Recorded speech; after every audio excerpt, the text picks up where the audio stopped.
"Sir, could you pretend to be my husband just for one day?" The voice stopped him cold. Ben Carter had heard plenty of strange things in his 37 years, but nothing like that. He turned, the bag of horse feed still slung over his shoulder, the sun casting long morning shadows across the cracked sidewalk of downtown Fairhill, Montana. Standing behind him was a white woman, young, maybe early 30s, with windblown hair, scuffed heels, and panic all over her face. Her coat was threadbare, her hands trembling as they clutched a child's backpack. She looked like she hadn't slept in days. "What?" he asked, blinking. "I know it's crazy," she whispered quickly, eyes darting toward the street. "But please, just for today, if that man sees me alone again, he'll take my daughter." Ben followed her gaze. A government sedan was parked across the street. Standing beside it was a man in a dark trench coat, clipboard in hand, scanning the area like he already knew how the day would end. Ben's first instinct was to step away. This wasn't his business. He was just a woodcarver, a black man in a mostly white town, keeping to himself up on the mountain. Trouble found people who looked like him more easily than it left. "I think you've got the wrong guy," he said quietly, adjusting the strap on his shoulder. "No," she shook her head. "I saw how you looked at that little boy outside the cafe, the one begging for spare change. You didn't walk away." He didn't say anything. "My name's Chloe," she added quickly, her voice cracking. "And my daughter's name is Lily. She's 6. Please just walk me across the street like we belong to each other. That's all I'm asking." The man in the trench coat turned, spotted them, and started walking their way. Something flared in Ben's gut, something he hadn't felt in a long time. "I'm Ben Carter," he said calmly and stepped closer to her. "Take my arm." Chloe's breath hitched, but she obeyed. They crossed the street together like old friends, like partners. Chloe leaned lightly against him, and Ben walked with quiet certainty, though his heart beat hard beneath his flannel. The agent stopped them midway. "Ma'am, we were scheduled for an evaluation at 10 a.m. You missed it." Chloe didn't speak. Ben squeezed her arm gently, then turned to the man. "She didn't miss anything," Ben said. "We're together now." The man frowned. "And you are?" "Her husband?" Ben answered without blinking. "Name's Ben Carter. We've been going through a hard patch, but I'm taking her and the girl home today." The agent's eyes narrowed. "You're not listed in any file. No marriage license. No shared residence." "Look," Ben sighed, shifting the feed bag on his shoulder. "We don't live by paperwork. I built our place up the mountain myself. You want proof? Come see it." A small figure peeked out from the backseat window of the car. A little girl with big blue eyes and a stuffed rabbit clutched tightly in her arms. She looked like she was holding her breath. The agent paused, then pulled out a pen. "I'll be following up. Don't disappear." "We won't," Ben said. The man stepped aside. Ben and Chloe continued across the street. And the moment they reached the sidewalk, Lily flung open the door and ran into her mother's arms. "Mama, I'm here, baby." "I'm here." Chloe crouched, hugging her tightly. Lily peeked up at Ben with weary eyes. "Who's he?" Chloe looked up, tears trembling on her lashes. "That's Daddy." Lily tilted her head, then slowly reached out a hand. Ben stared for a moment, then took it. If this story touched your heart, leave a comment below. Have you ever met someone just for a day, but they changed your life forever? Don't forget to like this video if you believe that sometimes one small act of kindness can save a soul. And subscribe to hear more stories like this where goodness still exists and humanity remains the most beautiful thing of all. An hour later, they were winding up the mountain road in Ben's weathered red truck. The feed bag rolled in the back. The wind whistled through a cracked window. Lily sat between them, humming a tune no one recognized. Chloe hadn't said much. She held her daughter close, glancing sideways at Ben as if he might vanish. When the cabin came into view, tucked beneath tall pines, chimney smoking, woodpile stacked neatly beside the porch, Lily whispered, "It smells like cedar." "It is cedar," Ben said. They parked. Ben opened the door for them. Chloe hesitated. "You really live alone up here?" she asked. "Lived?" Ben corrected. "Until now. I guess." "Huh." Inside, the warmth from the fire chased away the edge of October. The cabin was simple stone hearth, pine walls, handmade shelves, a table built by Ben's hands. Nothing fancy, but everything was solid. Lily climbed onto the couch and curled up with her rabbit. Ben pointed to the bedroom. "You take that. She can have the bed. I'll sleep on the floor if need be." Chloe shook her head. "You've done too much already." Ben met her eyes. "Then let me do a little more."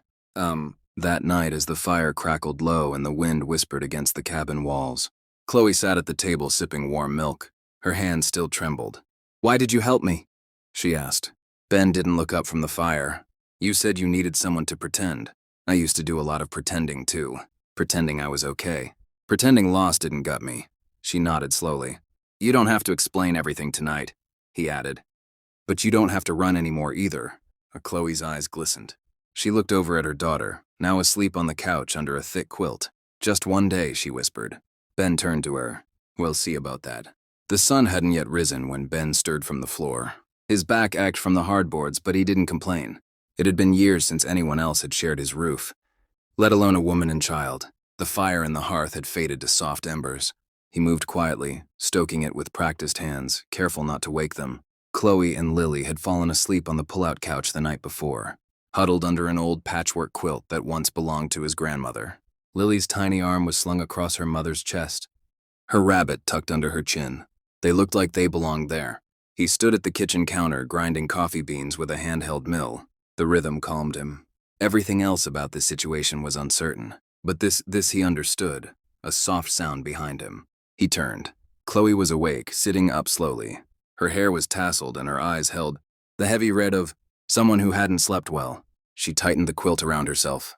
Morning, she said, her voice. Ben nodded. Coffee's almost ready. She glanced toward Lily, who still slept soundly. She didn't wake up once. That's rare. He said nothing. Just poured steaming water over the grounds and waited. You weren't kidding, she said softly. This place smells like cedar and quiet. Ben offered her a mug. Most days that's all it is. She held it with both hands, sipping carefully. Then in a smaller voice, thank you for yesterday. Ben sat down across from her at the table. Still don't know why I said yes. Chloe gave a quiet, tired laugh. Maybe we both got desperate at the same moment. They sat in silence a while. The only sound the occasional pop of wood from the fire.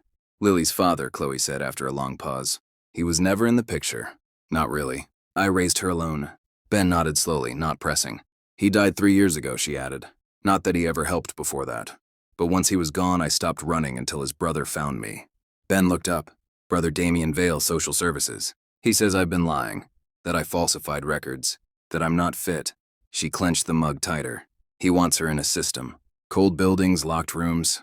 She's already anxious. That'll break her. You didn't do anything illegal. Chloe hesitated. I might have bent some truths to keep her safe. Moved around, used a friend's address, but I never hurt her, never neglected her. I just didn't trust the system. Ben leaned back in his chair, studying her. I don't either. She looked relieved at that. But you brought me into something I don't fully understand, he added. And I need to know everything if I'm going to keep this going. She nodded. You will? I'll tell you everything. Just give me a little time. Ben looked down at his calloused hands, thinking. Then he stood. I've got chores to do. You can stay here with her. There's cereal in the cupboard, milk in the cooler. Wood piles out back if the fire dies down. Chloe looked like she wanted to say more, but she just nodded. Okay. He stepped out into the morning air. The sky was painted in bruised lavender and silver, a soft fog curling along the treein.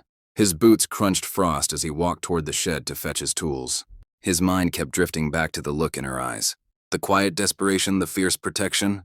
He knew that look, had seen it in the mirror years ago when he buried his brother. Loss carved deep, and once it settled in, it didn't leave easily. Back inside, Chloe folded the quilt and started tidying the room. She moved with practiced efficiency, though her eyes darted often toward the door, toward Lily, like she half expected someone to barge in. When Lily finally woke, she yawned loudly, rubbed her eyes, and sat up. Mama, she whispered. I'm right here, baby, Chloe said, coming over. Did you sleep okay? Lily nodded sleepily. Is the man still here? Yes, sweetheart. He's outside. His name is Mr. Ben. Lily looked around the room, then whispered. It smells like pancakes. Chloe chuckled. I wish. They ate cereal together. Lily sitting on a stool far too tall for her legs. Chloe kept her tone light, but her eyes betrayed every flicker of fear. Her mind was calculating timelines, exits, and excuses. Old habits hard to break. Around mid-morning, Ben returned with dirt on his jeans and a basket of fresh eggs. Your daughter's awake, he said as he stepped inside. She's polite. Chloe smiled faintly. She had to grow up too fast. Ben set the eggs on the counter. You two can stay a while longer. Chloe straightened. Really? He gave a slow nod. But if I'm putting my name on this lie, I want it to mean something. You tell me everything. No secrets, no surprises. I can't protect you in the dark. Her expression softened. That's fair. Lily came running up, holding her rabbit. Mr. Ben, do you have chickens? Had a few. Foxes got most. Still got one old girl named Ruth. Lily giggled. Like the Bible, exactly like that, Ben said with a smile. Later that afternoon, Ben took Lily outside to meet Ruth. Chloe watched from the porch as her daughter crouched beside the chicken coop, laughing as the hen strutted and clucked. Chloe sat down on the steps, arms wrapped around herself. Her breath made soft clouds in the cool air. Ben returned after a while, wiping his hands on a rag. She's good with animals, he said. She doesn't trust people, but animals don't lie. Ben sat beside her, close but not touching. They watched the trees sway in the wind. Why me? He asked finally. Chloe turned toward him. Because you didn't look away when I spoke, you listened. That's rare. He didn't answer right away. You're not pretending anymore, are you? She added. He looked ahead, voice low. I'm starting to wish I didn't have to. They sat in silence as the wind picked up, rustling the pine branches. For the first time in a long time, Ben Carter felt something shift inside him. Like maybe his life wasn't just wood and silence anymore. Maybe this was the beginning of something real. Or maybe it was just one borrowed day that neither of them would forget. The knock came just before noon. 3 sharp raps, too deliberate to be friendly. Ben was drying his hands with a dish towel when he froze. Chloe looked up from the kitchen table where she'd been helping. Lily draw horses with a broken red crayon. The girl didn't notice the tension that suddenly gripped the room, but her mother did. Ben moved to the window and parted the curtain just enough to see the black sedan parked out front. Government plates, he cursed under his breath. Stay here, he said, already moving toward the door. Chloe's voice was tight. Is it him? I don't know yet, but don't open the door unless it's me. He stepped out onto the porch, shutting the door behind him with a soft thud. The air was crisp, the sun high, casting long shadows across the gravel path. A tall man in a pressed navy suit stood waiting, a leather folder tucked under one arm. His graying hair was slicked back, his expression unreadable. Next to him stood a woman in her 40s, broad-shouldered, square-jawed, no nonsense. She wore dark sunglasses and carried herself like someone used to getting answers. Can I help you? Ben asked, his tone flat. The man stepped forward, extending a card. Mr. Ben Carter. I'm Damien Vale, Department of Family Services. This is Officer Juliet Mendes from the local precinct. We received a report of a woman and a child residing on this property. We're conducting a welfare check. Ben didn't take the card. You got a warrant, he asked. Just a routine visit, Vale said smoothly. A formality, really. But the sooner we speak with the mother and child, the sooner we're out of your hair. Ben crossed his arms. They're resting. Had a rough night. Mendes stepped in. Sir, we have legal grounds to speak to the child. You can cooperate or we come back with backup. Ben let a beat pass, then nodded. 1 minute. He stepped back inside, locking the door behind him. Chloe was already on her feet, eyes wide. It's him, isn't it? Ben nodded. He brought a cop, her breath hitched. What do we do? You say nothing unless you have to. Don't lie. Don't volunteer anything. Let me handle the rest. She looked down at Lily, who was still humming quietly to herself, oblivious. Chloe crouched, cupped her daughter's face. Sweetheart, I need you to be really brave, okay? There's a man here who might ask questions. Just tell the truth, but short and simple. And remember what Mama told you. No one is taking you anywhere.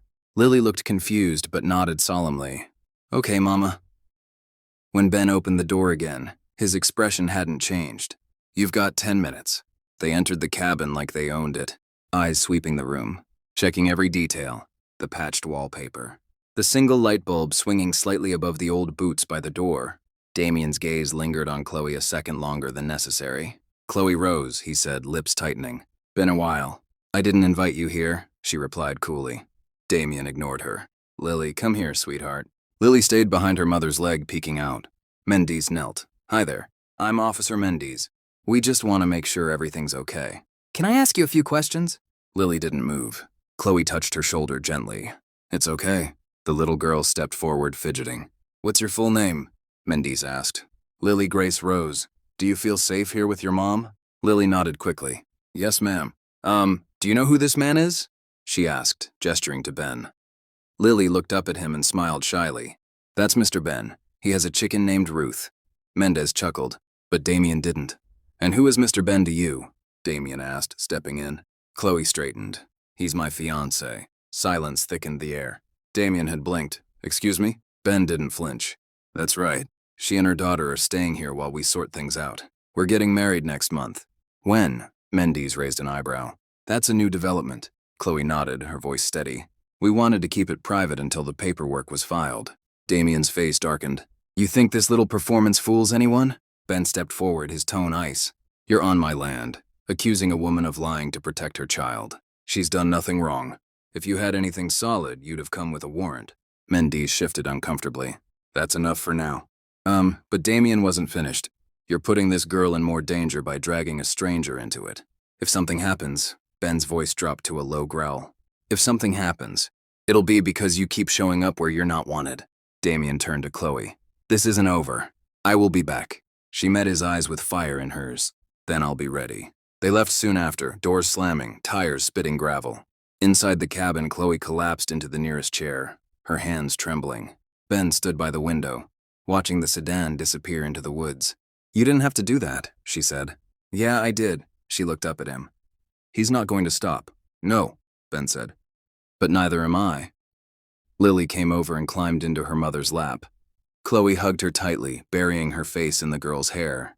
Outside, the wind picked up again, whistling low through the trees. Ben sat across from them, fingers steepled under his chin. This wasn't just about protecting a stranger anymore. It was about standing his ground. And for the first time in years, he knew what it felt like to have something worth fighting for. That night, the wind howled louder than usual through the pine trees. The old cabin creaked and groaned like it was remembering something it had once tried to forget. Ben sat at the kitchen table, nursing a chipped mug of coffee long gone cold. Across from him, Chloe was silent, staring at the wall but not really seeing it. Her hands were wrapped around a blanket, pulled tight to her chest.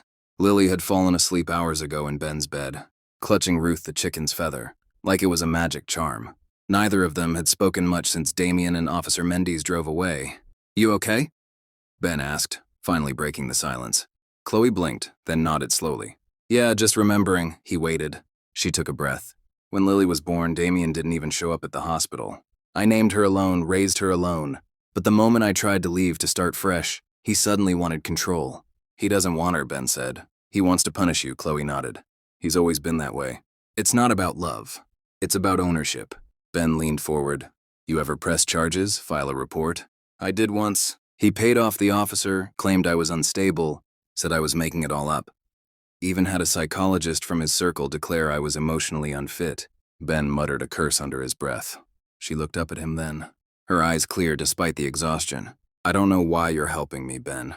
You barely know me. Maybe not. But I know what it looks like when someone's being hunted, he said. And I don't like bullies. Silence settled again. Not cold this time, but quiet like shared understanding. The next morning, Chloe woke early. The smell of bacon and fresh cornbread filled the air. She walked into the kitchen to find Ben flipping pancakes, a soft hum escaping his lips. You didn't have to, she started. I was up anyway, he said. Figured we could use something warm. Lily ran in a moment later, barefoot and laughing, chasing a small wooden car Ben had carved for her the night before. For a while, the cabin felt like a Humanot hideout, but peace never lasted long. Around noon, the phone rang. Ben glanced at the caller ID, no number. He picked up. A man's voice, smooth and laced with venom, came through. I hope you're enjoying playing house, Mr. Carter. But let me be clear. You're interfering with a legal matter, and you're going to regret it. Ben didn't flinch. Is that a threat, Vale? It's a promise. I'm filing for emergency custody. You've got 48 hours before a court date is set. The state will side with stability, not some recluse in the woods. Then I suggest you come with more than threats. Next time. He hung up before Damien could respond. Chloe was watching from the hallway. He's moving fast, she said. Ben nodded. He's scared. What do we do? We prepare. The next 2 days passed in quiet but focused urgency. Ben reached out to a local retired judge he trusted. Judge Miriam Collins, a sharp-tongued woman in her 70s, who used to be known as the gavel with a conscience. She agreed to meet. On the morning of the third day, Ben drove them into town. The courthouse was a low brick building that smelled of varnish and old paper. Judge Collins met them in her office, glasses perched at the tip of her nose. She listened without interrupting as Chloe told her story, everything from the emotional manipulation to the threats, the custody battles, the paid-off therapists, and finally the escape. Miriam didn't blink. When it was over, she looked at Ben. You vouch for this woman with my life, he said. The judge sat back, tapping her pen against the desk. There's no formal case filed yet. But I've seen Damien operate before. He's dangerous and well-connected. If he pushes this, you'll need documentation, testimony, and above all, witnesses. Chloe looked down. Most people who knew us are afraid of him. Then we find someone who isn't, Miriam said. And we build from there. They left the office with a list of steps. Gather medical records, find old friends, request a protective hearing, and file a formal petition for guardianship to establish Ben as a temporary safe guardian, just enough to delay Damien's legal tactics. Back at the cabin, Ben made calls while Chloe dug through her old files. She found a letter from a nurse who once reported a bruise on Lily's arm, evidence that had been buried. She found emails from Damien's assistant that hinted at forged documents. Hope began to flicker at the edges, but so did the shadows. That night, as they ate dinner, Ben noticed a car drive slowly down the road. No lights, just the crunch of tires on gravel. It didn't stop, but it didn't feel random either. He stood up. We need to be ready for anything. Chloe stood too. You think he'd come here? I think he's already watching. She looked toward Lily's bedroom door. Then we don't sleep tonight. Ben grabbed his shotgun and checked the shells. Outside, the wind was picking up again. And far down the road, headlights blinked once, then disappeared into the trees. The night crawled in, heavy and slow, like a storm that hadn't yet decided if it would break. Ben stood on the porch, his eyes locked on the distant curve of the gravel road. In one hand, he held the shotgun loosely by his side. In the other, a flashlight he never once turned on. He didn't need light to feel the presence out there. Something or someone was watching. He could feel it in his bones, the way an old soldier senses a trap before the first twig snaps. Inside, Chloe paced the length of the living room, her nerves fraying with every tick of the clock. She had put Lily to bed hours ago, but she knew the girl wasn't sleeping. She was lying still under the covers, pretending, too afraid to ask why Mom's voice was tense or why Mr. Carter hadn't come inside yet. You should get some rest, Ben said when he finally stepped back in.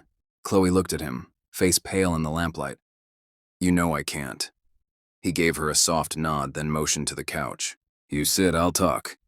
He pulled a chair closer and sat across from her. I was 20 when I got shipped to Iraq. Thought I was invincible. Came back with shrapnel in my leg and a head full of ghosts. Spent 2 years drinking myself into silence until a woman named Nayan pulled me out of it. She taught me how to work with my hands, how to listen, how to slow down. I owe her everything. Chloe's eyes softened.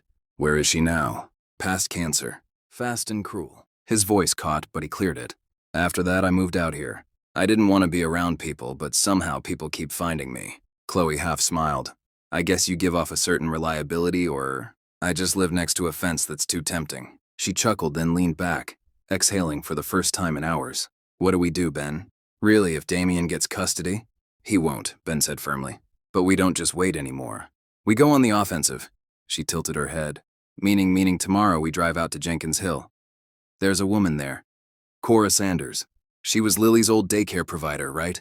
Chloe nodded slowly. Yes. She filed a concern once after Damien dropped. Lily off with a black eye. She might be willing to speak up now, especially if she knows a judge is watching. But what if she's afraid? Ben's voice hardened. Then we remind her what happens. When good people stay quiet. The next morning was gray and cold. Fog curled around the edges of the trees like smoke. They left before dawn, Ben driving an old Ford pickup that groaned on the hills, but still had fight left in it. Chloe sat beside him, clutching a worn folder filled with every scrap of evidence she'd gathered. Lily stayed behind with Miss Ruby, the retired nurse who lived 2 miles down the road and owed Ben more than a few favors. Jenkins Hill was an hour away. By the time they reached it, the sun was just beginning to burn through the mist. Cora's house was a squat, cheerful cottage with a garden gone wild in the front yard. She opened the door before they even knocked, eyes wide with surprise. Chloe, she said. Hi, Ka. Chloe's voice was tentative but steady. Can we talk? They sat at her kitchen table. Cora poured coffee, her hands trembling slightly. As Chloe spoke, Cora's face went through a cycle of reactions. Shock, guilt, fear, and finally resolve. I remember that day, Cora said. Lily had a bruise on her arm. She said Daddy was mad about a spilled drink. I made a report, but nobody followed up. A week later, Damien sent 2 men to my home to remind me, who had friends in the sheriff's department. Ben leaned forward. Would you be willing to sign an affidavit or testify? Cora hesitated, then looked at Chloe. You believe he'll take her from you? Chloe nodded, her voice a whisper. He doesn't want her. He just wants to win, Cora's jaw said. Then yes. I'll speak. As they drove back, Ben glanced over. One down. Chloe's grip on the folder loosened slightly. A small win, but it's something. When they returned, Miss Ruby met them on the porch. Her face was tight. You had a visitor. Said he was a lawyer. Drop this off. She handed Ben a thick envelope. Inside was a formal petition. Damien had filed an emergency custody order. Hearing set in 5 days. Attached were photos edited to show Chloe looking disheveled, Lily crying, and a log of alleged abductions. Chloe's hand shook as she read. He made me look like I kidnapped my own child. Ben scanned the papers, then handed them to Ruby. This is manufactured and fast. He's cutting corners. We need a lawyer, Chloe whispered. A good one. I'll call Judge Collins. See if she can refer someone. Ben said. That evening, they sat in silence again. The weight of what was coming pressed on them from all sides. Ben broke the quiet first. You ever think about leaving the state? Chloe looked up. Running? Not running. Starting over in a place where Damien's name means nothing. I've thought about it every day since Lily turned 2. But he'd chase us. He'd find us. Not if the law's on your side, Ben said. She looked at him, really looked. Why are you still here, Ben? This isn't your fight. Yes, it is, he said, voice low but firm. Because once you see injustice, you can't unsee it. And because I've made peace with who I used to be, but I won't make peace with letting a man like Damien win. A long silence followed. Then Chloe reached over, her fingers brushing his. And for the first time, it wasn't about pretending anymore. The next morning, Chloe woke with a start. For a second, she didn't know where she was. The walls were paneled wood, not the pale blue of her old bedroom. It took a moment before she remembered. Ben's house. Safety and danger still looming like a cloud on the horizon. Downstairs, the smell of coffee drifted up like a gentle invitation. She found Ben already dressed, seated at the kitchen table in his flannel shirt, reading over legal documents with his glasses perched low on his nose. His concentration was intense, brows furrowed, lips pressed into a line. Morning, she said softly. He looked up, gave a brief but warm smile. Sleep okay? I did better than I expected. She paused, then stepped closer. Thank you, Ben, for everything. He didn't respond right away. Just handed her a mug. We've got 5 days. And Damien's not slowing down. Judge Collins called back. She asked, taking a sip. She did. She's angry this petition was even allowed through on such short notice. She's pushing it up the chain, but it's tricky. Damien's father was a big donor to the DA's office back in the day. Chloe rolled her eyes. Of course he was.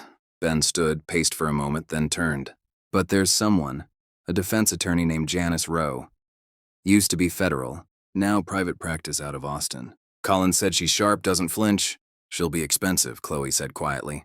I'll handle it. Chloe's eyes widened. You don't have to, yes. He cut in calm but firm. I do. Before she could protest further, the sound of a car pulling into the driveway snapped their attention. To the front window, a sleek black SUV, government plates. Chloe's stomach dropped. Who? The door knocked. Not a knock. A rap, confident, controlled. Ben answered it. A tall black woman in a navy suit stood with a badge held forward. Agent Denise Harper. Department of Child Protection, Special Investigations. Chloe's throat went dry. 2 didn't call anyone. No, Agent Harper said, but someone did. And when we get anonymous tips involving a potential misuse of emergency custody petitions, we investigate. They let her in. She asked questions sharp but not cruel. She asked about Lily's bruises from 2 years ago, about Damien's business records, about a certain complaint filed by Cora Sanders that had mysteriously disappeared. Then she asked, and who's the man listed on your daughter's school paperwork as father figure? Ben stiffened slightly. Chloe glanced at him. Then she spoke. That was my idea, not his. We were trying to buy time so Lily could stay enrolled without triggering another investigation. She's finally stable. Agent Harper tilted her head. You're not married? No, Ben answered calmly. And yet you signed consent forms for medical care and school pickups? I did, he said. Because I was there. Every single time Damien didn't show, I made sure that child got what she needed. And I'll keep doing it no matter what title I do or don't have. There was silence for a beat. Then Agent Harper clicked her pen. We're pulling Damien's records. His emergency order will be reviewed by the ethics board. I can't promise what the judge will decide, but I'll make sure the truth makes it to the hearing. She stood. Oh, and one more thing. Keep your phones on. If Damien retaliates, call me directly. He has a history and we're not blind to it anymore. After she left, Chloe collapsed into the nearest chair. That woman, she was like a hurricane. Ben grinned. The good kind. They spent the rest of the day gathering evidence. Every photo, every voicemail, every scrap of documentation Chloe had ever saved. Ben made digital copies. They called Janice Rowe, and by late afternoon she was on speakerphone, voice crisp, direct, and oddly comforting. "This is winnable," she said, "but only if you both stay ahead. Damien will try to push emotional buttons. Do not engage in public. No social media, no reactive messages. We need to look calm, stable, unflappable." Chloe nodded. "What about Lily? Protect her. Don't let her near Damien. If he shows up, you call the police in my office. Do not let him corner you without witnesses." That night, Chloe tucked Lily into bed, brushing her daughter's curls gently behind one ear. "Are we okay, Mama?" the girl asked. "We're going to be," Chloe said softly. "We've got people helping us now." Lily yawned and snuggled into the covers. "I like Mr. Carter. He makes the house smell like firewood and pancakes." Chloe smiled, tears prickling her eyes. "Yeah, me too." Downstairs, Ben was reviewing court precedent. When Chloe joined him, she stood there for a long moment, just watching him work steady, strong, endlessly patient.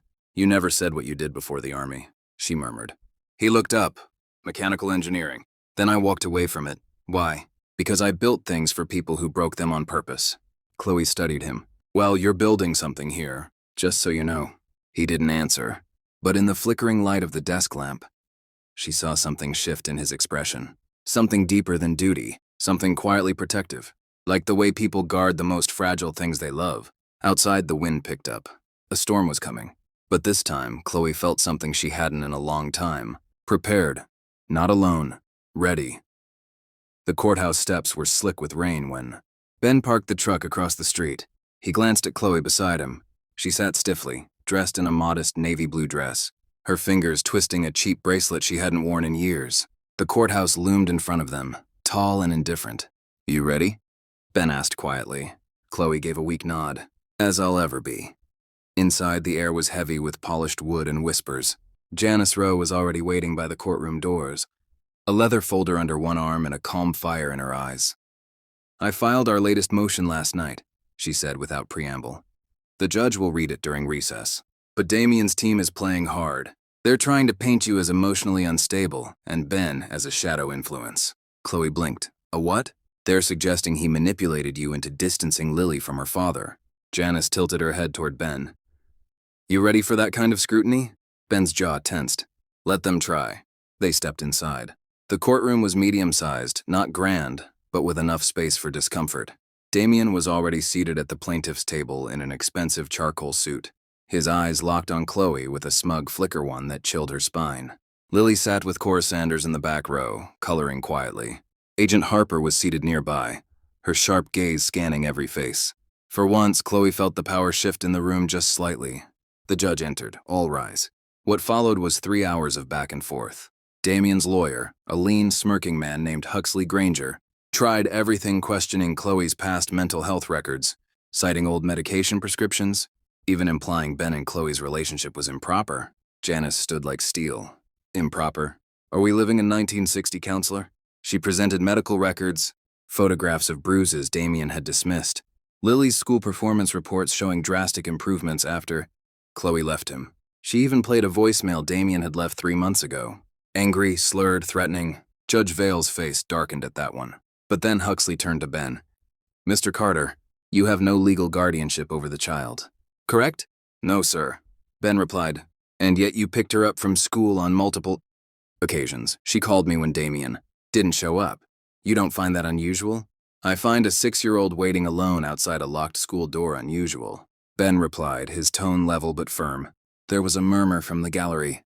Huxley pressed harder. "Mr. Carter, were you ever romantically involved with Miss Harper prior to this arrangement? Number. Have you developed romantic feelings for her since?" Janice stood. "Objection, Your Honor. Relevance." Judge Vale raised a brow. Sustained, but the question hung in the air. Chloe's cheeks burned and she dared not look at Ben. During a break, she found herself in the hallway alone with her thoughts. Rain tapped against the high windows like fingers trying to break in. She leaned her forehead against the cool marble wall. "You okay?" came a voice behind her. "Ben." She turned, trying to smile. "I hate all of this, I know." There was a pause. Then she said, barely above a whisper, "He made it sound like loving you would be something shameful." Ben didn't move. Didn't speak, but his eyes, deep and unreadable, searched hers. Would it? She asked, heart pounding. He exhaled slowly. Chloe, I'm not here to be someone else's shame. But if this is real, if this becomes something, Mord has to survive outside courtrooms and custody battles. She looked down. I know. I didn't expect all this. He offered his hand. Not romantic. Steady like always. She took it. Back in the courtroom, Janice had her closing argument ready. She didn't raise her voice. She didn't need to. Your Honor, the question today is not about titles or bloodlines. It's about safety. It's about history. It's about a child who, when afraid, calls not her father, but the man who showed up again and again. She turned briefly to Damien. This court doesn't owe Mr. Damien Vale a second chance at redemption. Not when he hasn't earned it. When the judge recessed to deliberate, Chloe sat quietly beside Ben in the hallway. No one spoke, not even Lily, who had fallen asleep against Cora's arm. An hour later, they were called back. Judge Vale's voice was even unreadable. After reviewing testimony, evidence, and the full history of the parties involved, I am making the following ruling. Emergency custody is hereby terminated. Full legal custody of Lily Vale shall remain with her mother, Chloe Vale, until further proceedings require otherwise. Chloe's breath left her body like air from a balloon. Judge Vale wasn't done. Furthermore, this court formally censures the conduct of Mr. Damien Vale in misrepresenting his circumstances. Any attempt to further petition this court without demonstrable change will be viewed as contempt. Damien stood, his face mottled with fury. He opened his mouth to speak, but Agent Harper was already on her feet. Mr. Vale, a word, she said coldly. Outside, the room emptied slowly, but Chloe couldn't move, not until Lily ran into her arms. You're not going anywhere, baby, Chloe whispered, crying openly now. We're okay. Janice patted Ben on the shoulder. You held up better than most clients I've had. He gave a small smile. We're not done yet, are we? No, she said, but this was a damn good start. Outside the rain had stopped. The clouds began to lift, pale sunlight slipping through like a quiet promise. Ben opened the truck door for them. Lily climbed in, still clutching her coloring book. Chloe hesitated, then turned to him.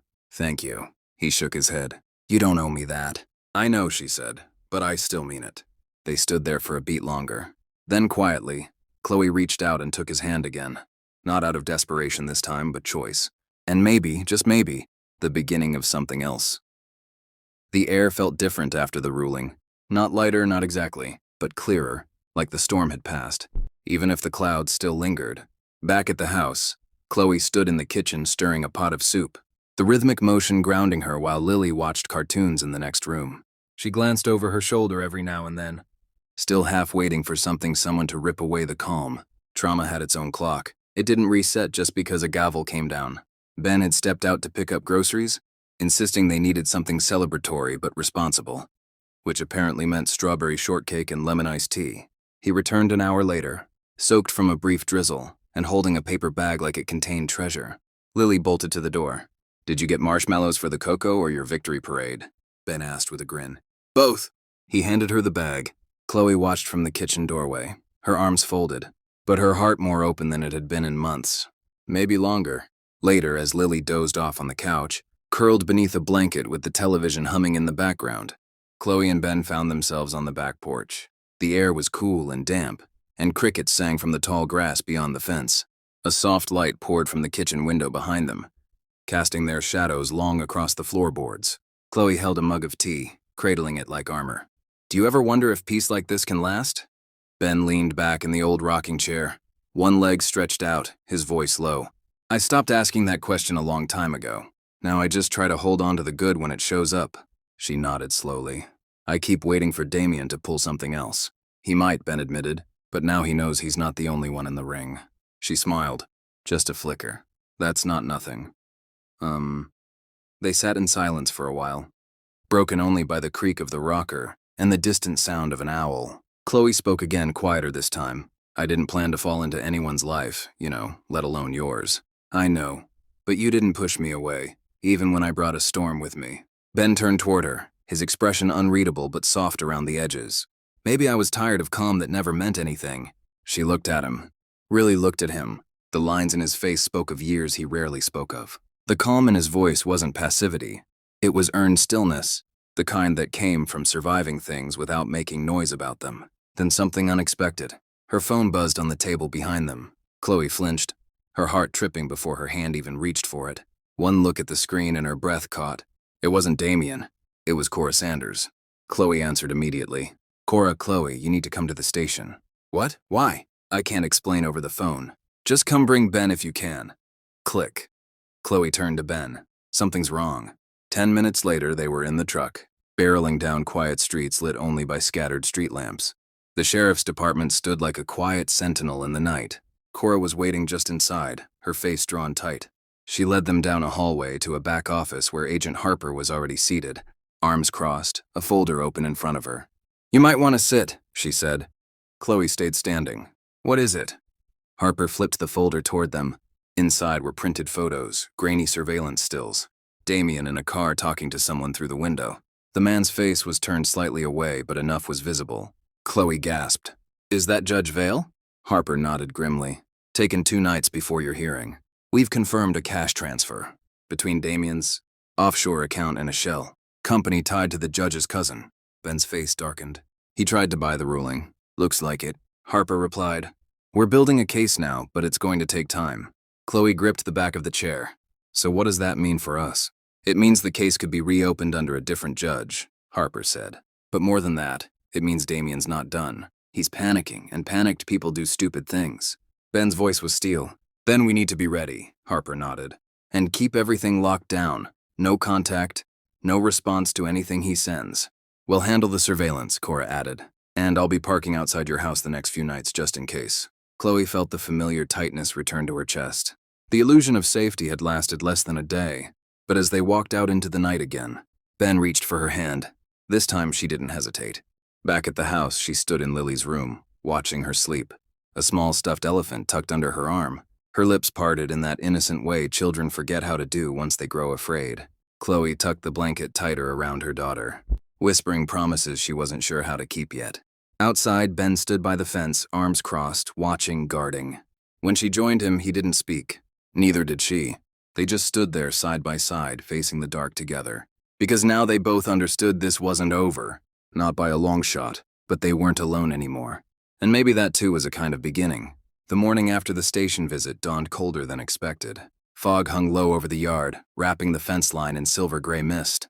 Ben was already outside, sipping coffee from a metal thermos, his eyes scanning the quiet road in front of the house like a man waiting for war. He didn't say much when Chloe joined him, just handed her a second cup he'd filled without asking. She took it, grateful. Inside, Lily was still sleeping, thankfully unaware of the late-night revelations or the surveillance that now circled their lives like invisible sentinels. Chloe hadn't slept much.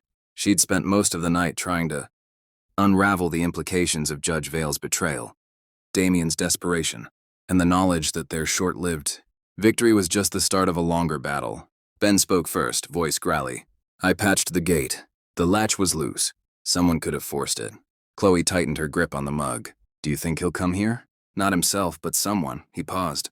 "The kind of men who take money to do dirty work don't knock first." That truth sat heavy in the air between them.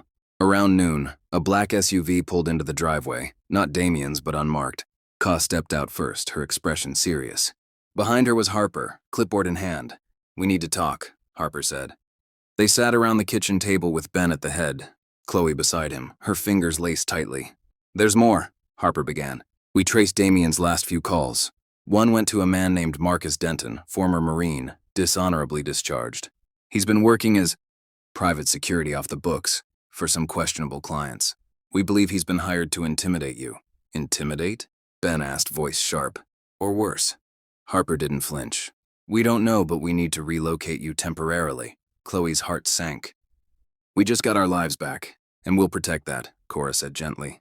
"But we can't do it if you stay in one place where they know to..." "Look," Ben looked to Chloe. "Whatever keeps Lily safe." "Huh?" Chloe hesitated only a moment, then nodded. "All right, where?" "An old ranger station upstate," Harper said. "Private, off-grid, secure. We'll monitor communications and keep a unit nearby." 2 hours later, they were packed. Chloe moved like someone boxing up not just belongings, but memories too fresh to be called past. Lily asked questions why they were leaving again. Why she couldn't take her treehouse. Chloe knelt and cupped her daughter's face. "It's just a little trip," she said softly. To a place where we can be extra safe. You remember what safe feels like, don't you? Lily nodded slowly. That night they drove north in a convoy. Cora in one car, Harper in another, and Ben behind the wheel of the truck, Chloe beside him. Lily asleep in the back seat with her stuffed elephant hugged tight. The trees thickened around them the farther they drove, and the stars above appeared clearer, untouched by city light. The ranger station was a sturdy log cabin with a wraparound porch and a view of a quiet lake beyond. Remote, unassuming, safe for now. They settled in slowly. Chloe unpacked kitchen supplies. Ben double-checked locks and Harper set up a laptop and radios in the back room, turning it into a makeshift command post. That night, after Lily was asleep, the three adults gathered by the fireplace. Harper briefed them on the next step. Subpoenas, investigations, quiet surveillance of Damien's accounts. I don't think he'll stop unless we make him, Ben said. He won't, Harper agreed. But we're building the case. Every call, every dollar trail, every threat, it's stacking up. Chloe stared into the fire. I'm tired of being afraid. Cora leaned forward. Then let's take the fear and do something with it. Use it to finish this. Chloe looked over at Ben, who reached over and gently took her hand. We'll see it through, he said. Together. The next few days were tense but quiet. Chloe taught Lily lessons by the window, her voice calm, even as her eyes flicked to the trees. Ben cleaned out the old shed and found a dusty bike that Lily claimed like treasure. Harper came and went, updating them on the legal case. They lived suspended in time like people waiting for a verdict to fall from the sky. And then it did. A call came just before dawn. Harper's voice was electric. We got him. Chloe sat up straight in bed. What do you mean? The judge flipped. Vale admitted everything. The bribes, the manipulation, the threats. We have enough to charge Damien with conspiracy, witness intimidation, and fraud. Chloe let out a breath she hadn't realized she'd been holding for weeks. But there's more, Harper continued. Denton's missing. We think Damien cut him loose once he realized the net was closing in. Ben walked in, hearing just enough to frown. So he's still out there. Yes, Harper said. But his employer's about to be handcuffed. Denton won't risk exposure without a paycheck. We'll keep your location secure until he's caught. That morning, they stood on the porch, watching fog rise from the lake. Chloe leaned against Ben's shoulder. It's not the end, she whispered. No, he agreed. But it's the first morning in a long time, where it feels like we're starting something new. Lily came out, rubbing her eyes barefoot on the wood. Is it over? Chloe knelt. Almost, baby. The three of them stood together, side by side, the sunlight just beginning to cut through the fog. It wasn't safety they had yet. Not completely. But they had each other. They had truth. And for the first time in a long time, they weren't running. They were ready.